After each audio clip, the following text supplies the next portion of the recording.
이스라엘 왕 다윗도 이제 하나님 마음과 합한 자, 성경에서 하나님의 마음과 합한 기도자들,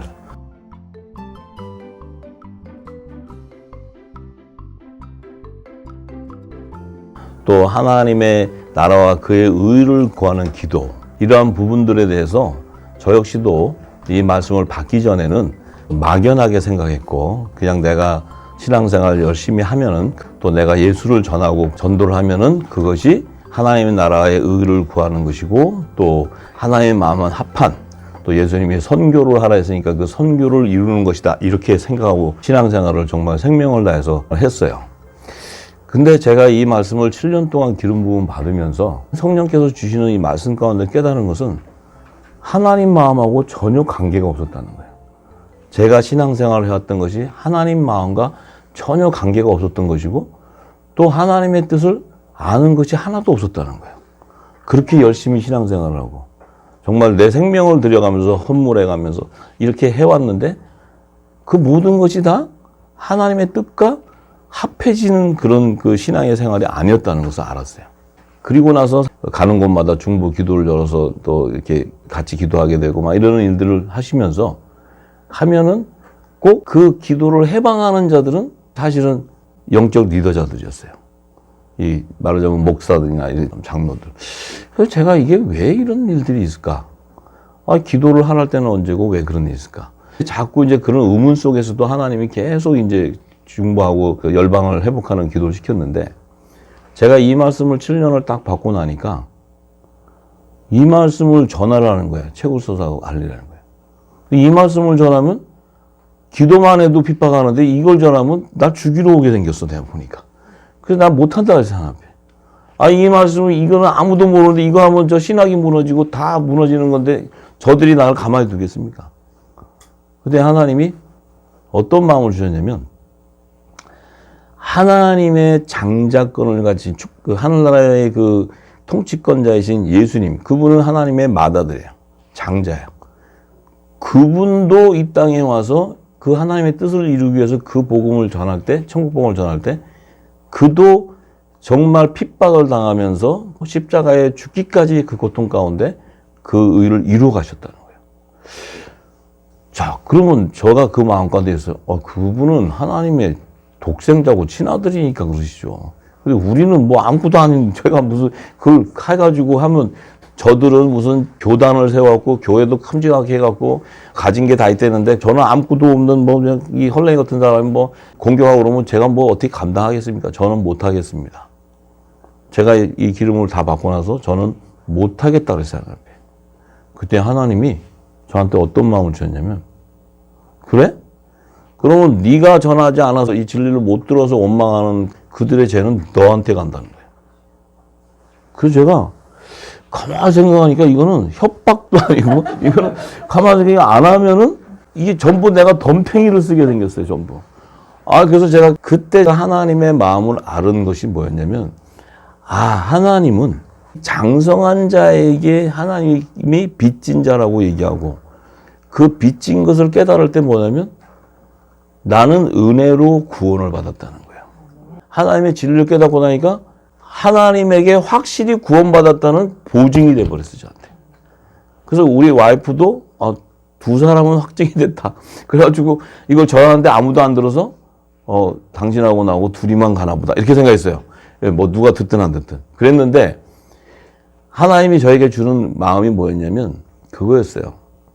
내 마음을 전달하고 아는 자가 없기 때문에 내가 너를 부어서 은혜를 줘서 이것을 채워서 너가 내게 빚진 자가 됐기 때문에 네가 이것을 전하지 않으면 마지막 때 이 진리를 전해줄 자가 누구냐는 거지. 그리고 너는 이미 이 진리를 먼저 7년 동안 받았을 때 너에게는 구원의 확신이 생겼고 너는 영생의 미리 맛을 봤기 때문에 너는 이미 은혜가 너한테 임했다는 거예요. 그러니까 나는 남들은 몰라도 제1 증거하는 복음을 안 들어도 되고 안 믿어도 돼요. 근데 제가 왜 이것을 이렇게 와서 피를 토해가면서 이 정말 시간을 그냥 한국에서 이렇게 전하냐면, 이건 하나님이 저에게 모든 듣지 못해서 오는 거기에 대한 그 죄는 너한테 있다니까 저는 이거에 대한 엄청난 부담이 있었어요. 이거를 안전하면 안 되는 그런 그 부담을 엄청 주셨어요, 성령께서. 그러니까 저는 뭐 신학을 해본 사람도 아니고 목회를 해서 뭐 이렇게 집회를 해본 사람도 아니고 제가 무슨 뭐 어떤 그 뭐랄까 이런 뭐 무리들을 끌고 뭐 제가 뭐 이렇게 해본 사람도 아니었기 때문에 저는 방법도 몰랐는데 하나님께서 성령이 말하게 하는 대로 기름 부어주는 대로 책을 쓰고 말하는 대로 하면 된다. 그 얘기만 하시고는 저한테 딱 부담을 주셨어요. 그런데 그리고 나서는 말을 하게끔 이제 몰이를 하시는 거예요, 하나님이. 제가 이제 오늘 아침에도 기도 가운데 깨달은 게, 아, 그렇구나. 여기 계신 분들도 지금 제일 먼저 나와서 제가 기름을 부을 때 받아서 지금 이제 기름을 담고 계세요. 그러면 아직 연약함도 있을 거고 기름이 아직 안 찼으면 하나님께서는 성령께서 우리 연약함을 도와주세요. 그래서 기름을 채우세요. 이제 채워서 기름이 차서 넘쳐갈 때 배에서 생수향이 날 때는 여러분들도 반드시 책임감이 생겨요. 사명이 생긴다는 거예요. 사명이. 왜? 이제 여러분의 입술을 통해 전하지 않으면 여러분 주변이 변화가 안 되는 거예요. 그렇기 때문에 제가 깨달은 건 뭐냐. 아, 이 장성한 분량자들이 분량의 양이 차게 되면 그들에게는 하나님께서 반드시 음성을 주실 것이다. 왜냐하면 너는 내게 빚진 자라는 거죠. 그러면 빚을 갚아라고 하실 거예요, 하나님이. 그러니까 하나님이 빚 갚으라는 건 뭐 하나님 돈 떼먹어서 돈 갚으라는 얘기가 아니고 내가 너에게 구원에 대한 확증을 준 것을 네가 이 땅에 그 어떤 핍박에 두려워서 이것을 못 전한다? 그러면 너는 은혜를 모른다는 거죠, 하나님 은혜. 은혜의 빚을 갚지 못하는 거죠. 분명히 여기 계신 분들도 때가 되면 하나님이 그 부담을 주실 거예요. 반드시 주시리라 좀 믿습니다. 왜? 이제 마지막 때는 7,000인의 요셉의 단들이 전 열방에 일어나서 해야 되면 여러분들과 저가 빛을 전해주지 않으면 열방에 있는 자들이 들을 길이 없는 거야. 이 빛이 나와야 기름을 담게 되고 담아야 그 안에서 의의 열매들이 나오게 되는데 그래서 저 하나가 지금 입을 열어서 전하지만 지금 초석으로 세우는 여러분들을 통해서도 하나님께서 반드시 사명에 대한 부담을 주실 거예요. 주셔서 제가 이제 깨달은 거는 아 그렇구나. 하나님의 마음에 합하다는 것은 하나님의 뜻을 아는 기름 부음을 받고 나서야 그래야 내가 빚진 것이 뭐가 빚진 것을 알게 되고 내가 무엇을 잘못한 것을 알게 되고 내가 무엇을 회개해야 되고 내가 무엇을 위해서 기도해야 돼. 이 모든 기도와 회개와 이 모든 신앙의 옷을 다 갈아입게 됩니다. 전부 다. 그리스도의 의의 옷으로 갈아입게 돼요. 그러면 결국은 어떻게 됩니까? 예수님과 같이 끝까지 사랑하는 십자가의 길을 가게 돼 있어요. 그래야 열방이 회복되는 거예요.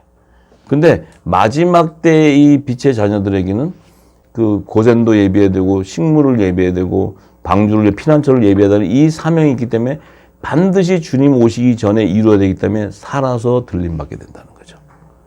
이것이 바로 이 사도 요한에게 예수님이 오셔서 예수님이 베드로에게 너는 나를 쫓아오너라 했을 때 저 사랑하는 제자 사도 요한은 어떻습니까? 그가 어떻게 되든 너는 상관하지 말아라. 그래서 사도 요한은 살아서 들림받는 마지막 때 사명자로서 요한계시록을 기록하고 그는 순교의 피를 흘리지 않고 자기의 수명을 다하고 살았어요. 이것이 지금 마지막 때에 대한 조명이었어요. 이 계시록에 대한 부분들에 대한 풀어져야 되는데 그런데 제가 지금 이 여호와의 절기를 증거하고 있는데 이 절기 가운데 하나님이 엄청난 은혜를 주시고 있어요. 이 절기 안에 모든 것이 다 들어가 있어요. 하나님의 구속사가. 제가 오늘 아침에도 기도 가운데서도 하나님께서 여호와의 7절기를 제정해 주신 목적이 있다는 거예요. 목적. 이 7절기라는 절기를 하나님 제정해 주실 때는 창세전에 하나님의 보좌 앞에는 그 어린 양의 생명책과 다른 생명책에 기록되어 있는 하나님이 추수할 자들이 있다는 거예요. 열매들이. 근데 그들을 이 물질 세계 이 땅에서 추수하기 위해서는 반드시 하나님이 어떤 시간표와 그 추수해야 되는 어떤 정해진 그 하나님의 시간표를 이 계시의 영과 지혜의 영을 통해서 알려줘야 되는데 이것을 알려주는 지혜가 바로 7절기라는 게 7절기. 그래서 이 7절기를 제정해 주시기 위해서 하나님께서 창세기 1장의 넷째 날에 해와 달과 별을 이렇게 이제 광명을 조명하면서 하늘의 징조가 일어나는 그 시기적인 예언이 그 하나님의 때가 이제 사계절, 절기에 대해서 사계절, 사시와 일자와 연한을 이루는 이런 하나님의 시간표, 그 안식년과 신년과 이런 절기에 일어나는 사계절에 대한 시간표를 하나님께서 모세를 통해서 계시해 주셨다는 거예요. 이제 그 계시형이 우리한테 부어지기 때문에 7절기 속에는 마지막 추수 때에 어린 양의 생명책에 기록되어 있었던 7천년의 하나님의 아들들과 14나사절의 하나님의 종들을 주님이 오셔서 추수해 줘야 되기 때문에 이들의 열매를 밭에서 맺게 해주는 그 기름, 그 비가 바로 성령의 기름이라는 거예요. 성령의 간비. 그 비가 내려야지만 이 땅에서 아들과 종의 열매가 나온다는 거예요.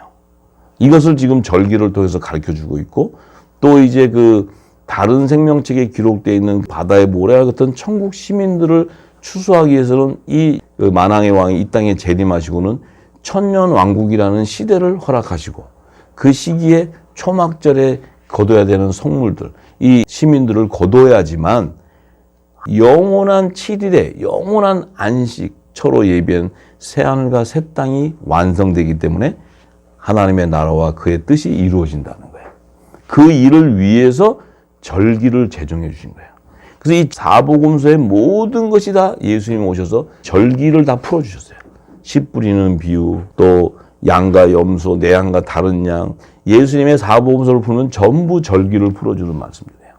이것을 우리가 지금까지 전혀 몰랐다는 거예요. 그래서 이 절기에 대해서 이제 하나님께서 은혜를 주시는데, 예수님께서 오셔서 너희는 하나님의 나라와 그의 의를 구하라고 얘기했어요. 왜냐하면 하나님 나라와 그의 의 안에 마지막 가을 절기로 예비하는 나팔절과 속죄절과 초막절에 대한 구속사가 완성되기 때문에 그 의를 모르고는, 너희가 하나님의 뜻을 모르고는 무엇을 구해야 되고 선교를 어떻게 해야 되고 하는 것을 모른다는 거예요. 전혀. 그래서 예수님이 오셔서 하나님 나라와 그분의 의를 성취하기 위해서 반드시 이 하나님의 독생자 예수님은 초림과 재림으로 2번에 걸쳐서 이 땅에 오셔야 된다는 거예요. 그래야 첫 번째 오셔가지고 6월절부터 주님이 재림하시는 공중제니까 지상재림의 그 나팔절과 속죄절에 그 모든 절기를 성취하신다는 성취. 그래서 지금은 이제 주님이 오셔서 봄절기로 예비한 6월절, 무교절, 초실절을 다 이루시고, 이제 오순절부터 마지막 나팔절에 이르기 전에 그 넉 달 기간에 이른 비와 늦은 비 성령이 내리는 그 시기 안에 우리가 어디에 있냐면 마지막 나팔절기의 재림 직전에 와 있다는 거예요. 직전에. 그러면 이 직전이기 때문에 하나님은 얼마나 임박하겠어요. 하나님은 정해져 있는 시간이니까 알고 있어요. 그럼 너희가 지금 방주 예배하라 그런 거야. 마지막 하나님이 이제 심판하기 위해서 노아의 물심판 때 딱 물심판을 딱 약속하시고 그 심판을 계획하신 그 계획을 이루기 위해서는 마지막 때 노아 같은 자에게 큰 은혜를 입혀서 바로 홍수가 나기 직전에 방주를 예배한다는 거예요. 이 방주도 그 전부터 예배하는 게 아니고 바로 직전에. 그럼 지금 우리는 노아의 때와 같이 마지막 주님이 재림하는 바로 직전에 와 있는 거예요. 그래서 지금 이 시대에 요한계시록의 비밀들, 작은 책에 기록되어 있는 그 7인가 7나팔과 7대접의 심판에 대한 비밀이 열리는 거예요. 이게 그리스도의 재림에 대한 계시예요. 할렐루야. 이 계시가 열려야 다니엘서가 풀어지는 거예요. 할렐루야. 그래서 우리가 지금 그 시점이 왔을 때 이 예배를 통해서 얻는 유익이 뭐냐? 이 마지막 노아의 때와 같은 때에 노아와 같은 은혜를 받게 하는 그런 노아 같은 자로 부르셨구나. 이 놀라운 은혜가 있는 거예요. 그러면 노아를 왜 부르셨느냐? 그에게 언약을 하기 위한 거라. 언약. 우리에게도 언약을 이루시기 위한 거예요. 그래서 우리에게도 뭐예요? 노아와 같이 이제 방주를 예비하라. 이제 환난의 피난처를 예비하라. 왜? 그 피난처가 예비되지 않으면 종과 시민이 추수가 안 되기 때문에 그래요. 놀라운 비밀이 그 안에 있단 말이에요. 그 안에. 그러니까 요 방주를 예배할 수 있는 자는 오직 마지막 때 빛의 자녀들 외에는 이 방주를 예배할 수 있는 은혜가 입어지지 않는다는 거예요. 할렐루야. 그래서 지금 이 시기에 불러서 이 말씀을 듣는 우리는 하나님께서 언약하시겠다는 약속의 말씀이 우리에게 성취되는 거예요. 그리고 이제 이 말씀을 다 듣게 되면 저와 여러분들은 뭐예요? 하나님이 약속을 하게 돼 있어요. 체결합니다. 하나님은 언약의 하나님이시기 때문에 반드시 약속합니다. 내가 너와 함께 언약을 하리라. 네가 방주를 예비하고 식물을 공급한다면 너를 통해 마지막에 열방을 회복시키리라 하는 그 뜻이 담겨 있는 거예요. 할렐루야. 예, 그래서 우리에게 주는 그 은혜가 참으로 놀라운 은혜들이 이 절기 속에 다 있는데 봄, 여름, 가을, 겨울 4계절. 자, 7절기는 봄, 여름, 가을, 겨울의 절기예요. 근데 하나님 왜 4계절을 주셨나? 자, 예수님이 반드시 얘기하셨어요. 마태복음 24장 20절에 너희의 도망하는 일이 겨울에나 안식일에 되지 않도록 기도하라. 우리가 전체적인 성경의 하나님의 뜻을 알고 구속사를 알면 참 예수님의 이 한 말씀 안에는 하나님의 나라와 그의 의가 성취되는 계시의 말씀이 다 들어가 있어요. 예수님이 안식일이나 겨울에 도망가지 않게 하라는 것은 무슨 우리가 추운 날 도망가라는 게 아니고 가을 절기가 끝나고 나면 천년왕국 시대가 지나고 나면 겨울처럼 백보자 심판의 때라는 얘기하네요. 백보자 심판. 이 백보자 심판의 때라는 것은 처음 하늘과 처음 땅이 사라지고 마지막 이제 새 하늘과 새 땅이 드러났을 때 그때 하나님이 마지막 천국과 지옥으로 나누는 심판이 바로 백보자 심판이에요. 그래서 그 심판 때에 그러니까 둘째 사망에 참여하지 않도록 기도하라 이 얘기하는 거예요. 지금. 예수님의 말씀이. 할렐루야. 너희는 믿음의 소산으로 아브라함의 4대손의 열매로 그리스도의 재림 때 첫째 부활에 참여하라 이렇게 하는 거예요.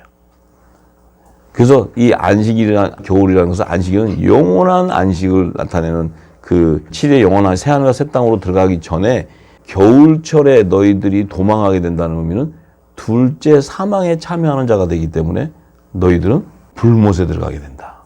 그러니까 첫째 부활에 참여하는 자가 되거라 하는 그 깊은 말씀이 마태복음 24장의 말씀이에요. 그것이 이제 겨울철의 절기. 겨울철의 절기라는 의미는 모든 처음 하늘과 땅이 사라지고 천국과 지옥을 나누는 백보자 심판이 있는 그 때를 얘기하시는 거예요, 예수님이. 참 놀라운 거예요, 놀라운 거. 그냥 이렇게 써 있으면 무슨 뜻인지 모르죠. 자, 그래서 봄절기를 보면 봄절기에는 우리가 그 유월절, 무교절, 초실절을 우리가 쭉 지금까지 이렇게 얘기했어요. 근데 제가 그 안에서도 할 얘기가 너무 많아. 너무 많은데 이게 그 얘기만 하다 보면 이 봄절기를 못 넘어가. 계속 그래서 내가 이제 이 요약해서 얘기하고 또 넘어가서 또 얘기하고 이렇게 계속 해야지 여러분들이 이해하기가 쉽게 하기 위해서 제가 요약하고 오늘 이제 메인 그 초실절과 오순절과 그러니까 절기는 다 연관돼 있어요. 절기는 다 연관돼 있지 이게 뭐 유월절은 다르고 무교절은 다르고 뭐 초실절은 다른 게 아니고 다 연관돼 있어요. 전부 다. 이 봄절기는 예수님이 오셔서 유월절날 십자가에 돌아가실 때 우편과 좌편 강도를 매달아 놓은 이유도 있고 예수님 오셔서 열처녀 비유를 얘기하신 말씀도 있고 내 양과 다른 양을 비유로 얘기하셨고 또 씨 뿌리는 비유를 통해서도 좋은 씨와 곡식과 다 얘기하셨어요. 그리고 무교절에는 예수님의 영이 살아나서 이 무교절이라는 것은 무교병 예수님의 말씀의 진리 말씀을 먹은 자들의 영이 살아나는 것을 계시하는 거예요. 이 초실절은 그들의 실체가 요셉의 단이다. 그 요셉의 단이 첫 이삭의 한 단인데 그 첫 이삭의 한 단은 내 몸의 지체들이다 하는 거예요. 내 몸의 지체들. 그 지체들은 누구냐? 예수님이 성찬식 때 내 피와 살을 먹은 자들이 바로 내 지체다 하는 거예요.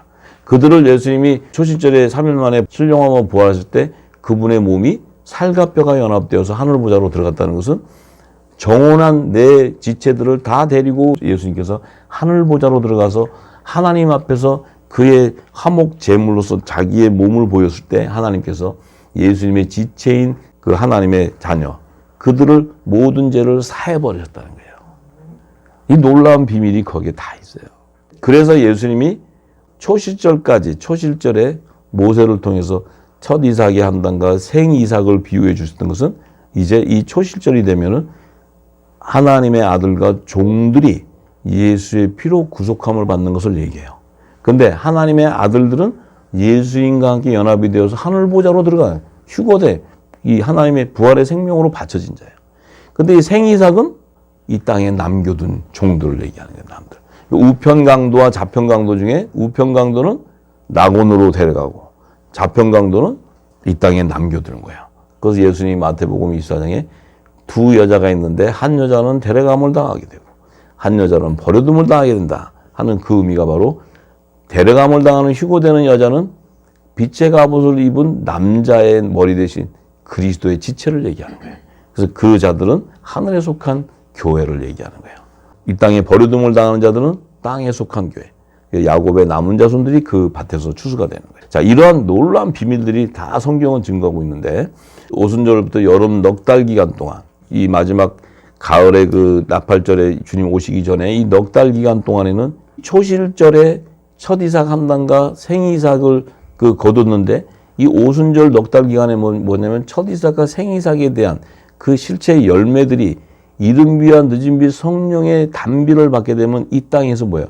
이제 그들이 나팔절에 오실 때, 주님이 공중재림하실 때 혼인잔치에 휴거되는 실천의 하나님의 아들들의 열매가 나오는 거예요. 열매.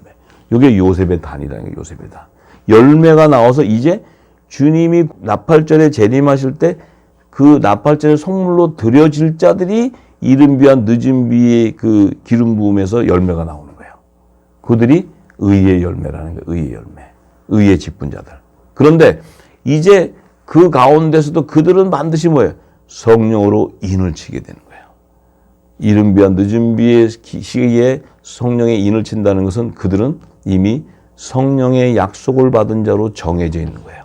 그들에게 기름이 쳐지는 거예요. 인친으로. 자, 그런데 하나님의 종들은 뭐예요? 구원의 표로 인을 쳐지는 거예요. 그들에게는 이마에 인을 쳐지게 되고 성령의 인을 치는 것은 마음밭에 인을 치게 되는 거예요. 할렐루야. 그래서 이 종들은 반드시 속죄절에 예수님이 시온산에 지상재림할 때 그들은 뭐예요?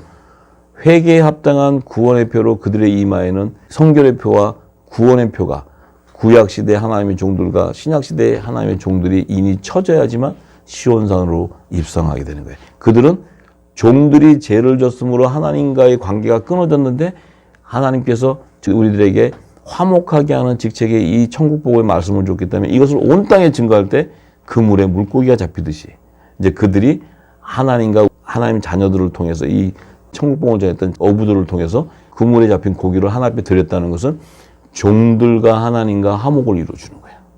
이것이 생명나무의 12가지에 이제 생명나무 잎사귀가 연합을 이루는 거예요. 할렐루야. 죽은 무화과 나무가 생명나무 잎사귀로 소생하는 것을 얘기해요. 이런 계시들이 전부 예수님이 오셔서 비유로 다 얘기하셨다는 거예요. 지금 제가 얘기하는 건 절기에 대한 팩트를 얘기하는 거예요. 지금 이렇게 머릿속에 이게 이렇구나. 그래서 이제 절기를 풀면 이해하기가 쉽기 때문에 제가 이제 절기에 대한 그 팩트를 얘기해 주는 거예요. 그래서 이제 가을 절기 나팔절 때 되면 예수님이 공중 재림하실 때 휴거되는 자들이 7천인의 남자의 부활의 생명이 다 휴거돼 버려요. 자, 휴거되면 이들은 새 예루살렘 성에 지성소의 영인 우편 12보좌의 어린 양의 12사도 이름으로 연합을 이루게 되는 거예요. 그들이 바로 의의 직분에 금면류관을 쓰게 되는 거예요. 믿습니까? 그들이 나팔절의 성물이라는 거예요.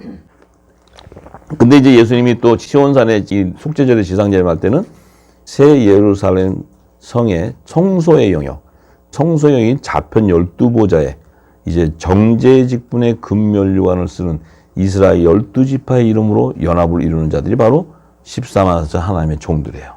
할렐루야. 7천인의 하나님의 아들 14만 4천 종이라는 것은 첫 아담이 이 땅에 나와서 육의 자손을 번성해서 주님이 나팔절 절기 전에 7년 대환란 기간 중에 전 3년반 기간이 2년 차가 됐을 때 모든 아들과 종이 다 추수가 끝나. 할렐루야. 7년 풍년 기간에 7 조원 이상이 추수되고 7년 흉년 기간에 전 3년반 기간에 2년 차가 되는 그 시기에 이 야곱의 남은 자손들이 다 추수가 돼버려요. 다 추수가 되기 때문에 이제 속죄절기에 시온산에 지상재림할 때 나팔절과 속죄절 사이의 기간이 후 3년반 기간이 있어요. 그 기간 안에 지상재림에서 시온산에서 그 종들을 추수하기 위해서는 그 후 3년반 안에는 짐승의 표를 받는 대환란이 이 땅에서 있게 되는데 그때 이 종들을 환란의 피난처의 양육과 보호를 받기 위해서 그 안에 피신시키지 않고서는 종들이 살아서 들어갈 자가 없다는 거예요. 그렇기 때문에 하나님께서 이 화목 직책을 받은 빛의 자녀들에게 노아에게 요셉에게 방주나 고센 땅을 예비하는 사명이 반드시 일어나게 되는 거예요. 할렐루야. 그래야 그들이 후 3년 반을 통과할 때 양육과 보호를 받을 수 있는 곳이 바로 환란의 피난처가 되는 거예요. 그것을 광야 예비한 것들로 그들이 남자들이 휴거될 때 여자의 남은 자손은 도망가게 되죠. 자, 그런 일들이 이제 나팔절과 속죄절의 절기의 때가 가까웠기 때문에 이제 일어나기 시작할 겁니다. 그러면 이제 그 늦가을인 절기인 초막절에는 반드시 예수님이 만왕의 왕 심판주로 이 땅에 지상재림하시고는 이 땅이 1000년 동안 예수님께서 직접 통치하는 왕국 시대가 열리는데, 그때에 이 만왕의 왕을 잘 섬기고 쫓는 그 시민 백성들이 다른 생명책에 기록되어 있다는 거예요. 그들이 바로 에서의 남은 자손이라고 제가 말씀드렸어요. 자, 그래서 이제 그러한 이 7절기가 끝나는 그 형태가 뭐였냐면, 하늘의 모형으로 성막의 3단계 구조와, 그러니까 지성소와 성소와 안뜰에 대한 구조와 여호와의 그 나팔절과 속죄절과 초막절에 성취되는 그 절기에 대한 비밀이 그 안에 기록되어 있는 거예요. 그래서 우리가 이 7절기라든지 또 이제 성막에 대한 구조라든지 또 그 성막 안에 지성소와 성소와 안뜰에 있는 그 성막에 들어가는 그 기구들, 그 기구들 안에는 이미 전부 이 절기에 추수하는 그 열매들이 다 게시되어 있어요.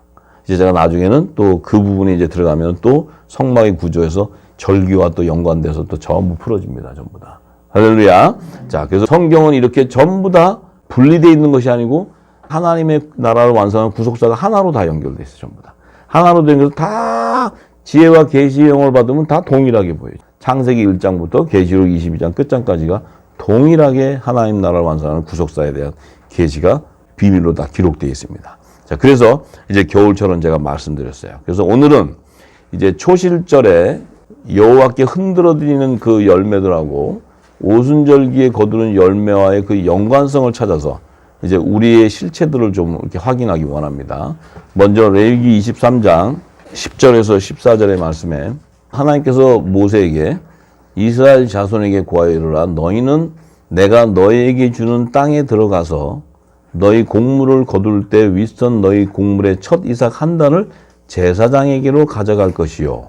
자, 모세가 이 절기의 말씀을 받을 때 하나님께서 너희에게 주는 땅에 들어가서 이렇게 할 때는 지금 하나님이 이 절기에 대한 비밀을 모세에게는 주시면 모세는 약속의 땅으로 들어가지를 못해요. 못 들어가는데 약속의 땅 가나안 땅에 들어가서 이 곡물을 거둘 때를 얘기한다고. 그럼 지금 모세에게는 실절기를 제정해 주시지만 모세는 이 절기를 지킬 수가 없어요. 광야에서 죽어버려야 되기 때문에. 그러면 이 절기는 누구에게서 지킬 수 있냐면 여호수아를 통해 지킬 수 있어요. 그래서 여호수아기 보면 이 절기의 비밀이 연관돼서 다 나와요. 그렇지만 모세를 통해서 이것을 증거해야지만 그 말씀과 예수님이 오셔서 성취하는 것이 다 연관돼 버리고 다 동일하게 열리게 되는 거예요. 이 모세를 통해서 7절기에 대한 비밀들을 다 증거했기 때문에 예수님이 오셔서 그것을 성취한 것을 우리가 알 수 있어요. 전부 다. 그런데 이 거두는데 먼저 곡물 첫 이삭을 한 단을 거두라는 의미는 추수할 때가 되는데 전부 다 거두는 게 아니고 먼저 거두는 이삭이 있다는 게 쳤다. 모세에게 하나님이 이걸 기록할 때는 네가 이걸 받기 전에 400년 전에 내가 요셉에게 꿈을 통해서 보여준 계시한 게 있는데 그 요셉의 단이 먼저 거둬져서 일어나게 된다. 그 요셉의 단이 바로 이 첫 곡물의 첫 이삭 한 단이다. 이 뜻을 알으라고 얘기해 주는 거야. 근데 이 모세는 이 뜻을 알았기 때문에 창세기 기록할 때 창세기에 요셉의 꿈을 기록하는 거예요. 그 꿈을 기록했다는 것은 이 절기에 대한 비밀을 다 알고 있었다는 거죠. 자, 그래서 이제 그 첫 이삭의 한 단을 먼저 거둬서 제사에 가져가는 것은 이제 이 제사장이 그 단을 가지고 하나님께 이렇게 연락하게 드리는데 그냥 드리는 게 아니고 흔들어서 드리는데 안식일 이튿날에 흔들어 된다는 거예요. 이튿날이라는 것은 뭐예요? 안식일 이튿날이라는 건 초실절을 얘기해요. 초실절. 그러면 흔들어 드린다는 것은 일어난다는 거예요. 이 부활하는 생명을 얘기해요. 부활하는 생명. 그런데 초실절에 누가 부활했어요? 부활한 분이 오직 예수님 한 분이에요. 모세가 증거하는 이 시대에 예수님이 부활하는 게 아니고 앞으로 첫 이삭인 메시아가 와서 초실절에 하나님 앞에 부활의 첫 열매로 드려진다 얘기하는 거예요. 그런데 첫 이삭만 드려지는 게 아니고 첫 이삭의 한 단이 드려진다는 거예요. 그러면 예수님의 한 단이 예수님의 우리에 있는 양들을 얘기해요. 양들. 그럼 그것은 예수님의 지체다 얘기하는 지체. 그 예수님의 지체가 바로 요셉의 단이구나. 이렇게 우리가 알게 되는 거예요, 이게. 자, 그러면, 초실절에 드려졌던 이 첫 이삭의 한 단은 예수님뿐만이 아니고 예수님의 지체까지 드려졌구나. 이걸 알게 되는 거예요. 그러면, 그럼 예수님이 장사한 지 3일 만에 부활하셨는데, 예수님 한 분만 부활하셨지 어떻게 예수님의 이 단이 부활했습니까? 또 예수님은 누구십니까? 지혜의 영이 아십니까? 예수님은. 그러니까 예수님은 그 얘기 질문할 거 미리 하시고 누가복음 24장에 영은 살과 뼈가 없지만 나는 살과 뼈가 있다. 너희들 만져봐라. 이 살과 뼈라는 의미는 성찬식 때 내 살과 피를 먹은 그 지체를 의미하는 것이다. 초림에 와서는 대속제물로 와서 내가 이렇게 창자국도 있고 못자국도 있고 제물의 모습이지만 나는 영으로 부활한 것이 아니고 신령한 몸으로 부활했는데 내 몸에는 살과 뼈가 연합되어 있는 너희가 만졌을 때 만질 수 있는 거라는 거예요. 왜 그러면 예수님이 그 얘기를 하셨나 하면은 예수님은 이 초실절에 첫 이삭 한 단에 성취되는 것을 계시해 주기 위한 거예요. 할렐루야. 그랬기 때문에 예수님이 부활해 가실 때는 그대로 가셨어, 그대로. 무슨 이상한 형체가 아니고 사도행전 1장에 보면 예수님이 가신 모습을 다 봤을 때 그대로 가셨는데 또 뭐라 그래요? 그대로 다시 오신대. 그럼 그대로 가신데 가실 때 모습이 뭐였어요? 제물의 모습으로 가시, 제물의 모습. 예수님의 몸은 상한 모습. 그래서 계시록 5장을 가보면 일찍 죽임당한 어린 양의 모습으로 있는 거야. 하나님 보좌 앞에. 그럼 죽임을 당한 어린 양의 모습으로 있다는 것은 아직은 몸이 회복이 안 됐다는 거예요. 할렐루야. 대속 제물로서 중보자로서 모든 죄를 대속했기 때문에 예수님이 제물로 드려졌으니까 하나님의 마음은 이 땅의 죄를 사해버렸어요.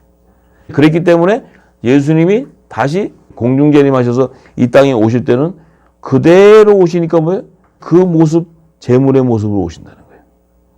오시는데 공중재림에 이 모습이 지상재림에서 천년왕국을 통치할 때 예수님이 제물의 모습으로 통치할 수가 없는 거지. 만왕의 왕 심판주로서 완전한 몸의 건세가 회복돼야지. 그렇기 때문에 예수님이 공중재림하실 때 이제 반드시 이 땅에 그분의 지체인 살, 그 연합된 살들이 휴거돼서 그분의 몸에 연합돼 버려야 돼요. 연합을 이룰 때 그분의 몸이 완전히 회복돼 버려요. 그래서 내가 계시록 12장을 설명해 드렸어요. 계시록 12장에 공중 혼인잔치에 한 몸을 이루어서 예수님의 건세가 회복되는 것을 계시한 말씀을 풀어드렸어요. 자, 그래서 이 초실절은 얼마나 우리에게 중요한 절기냐면 이 초실절은 우리는 이미 구원 받았다 안 받았다? 이미 구원을 받아버린 거예요.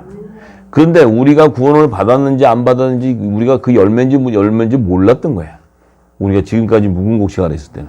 몰랐는데 이제 이 진리의 말씀이 인쳐지니까 뭐예요? 늦은 배에 기름 부음을 받게 되니까 우리가 온전한 성령의 처음 익은 열매로 열매가 맺어지고 기름이 부어지니까 우리는 이미 예수님의 몸과 정혼한 바가 되었다는 거예요. 정혼한 바. 할렐루야. 정혼한 몸이 되었다는 거예요. 정혼한 몸. 그럼 우리는 뭐만 남았어요, 이제? 결혼식만 남은 거예요, 결혼식. 이제 결혼식 날을 기다리는 거예요. 그래서 결혼식 날을 기다리는 신부는 날마다 통에 자복하면서 울면서 죽여줘야 하는 결혼식 하는데 누구 죽었어? 왜 이렇게 초상집 같아? 결혼식 하는 신부는 잔치 분위기야 돼, 잔치. 신부가 결혼식 날 잡아놓고, 아이고, 난 죽었다, 그러면 어떻게. 결혼식 날짜에 신랑을 맞이할 준비를 해서 아름다운 옷을 입고, 신부 드레스도 단장하고, 또 주님, 자기 신랑을 맞이할 그 꿈을 껴서 화장도 이쁘게 하고, 막 이렇게 해서 이렇게 신랑을 맞이할 준비를 해야지, 여기서 흰 조거리 입고, 까만 치마 입고, 군화 신고, 총 메고 해가지고 취하고 있으면 주님이 오시다가 도망가버려. 저런 신부는 내 신부 아니라 그래. 어느 남자가 자기 신부를 만났는데 총 메고 권총 들고 막 들고서 주화복음을 위해서 군사처럼 있으면 누가 와요? 안 오지. 아름다운 그리스도의 옷으로 드레스를 입고 주님과 대화가 통하는 이런 정서가 마련돼야 되는데 이거는 하나도 안 통하고 무조건 그냥 이러면 그건 종이나 하는 짓이지 예수님의 지체가 아니란 말이에요. 할렐루야. 그래서 우리가 슬기로운 다섯 처녀는 기름을 부음 받게 되면 밤중에 신랑이 오는 소리를 듣게 되는 거예요. 이 미련한 처녀는 지 신랑도 아닌데 지 신랑이래요. 그래가지고 이 기름통을 드는데 기름이 없어.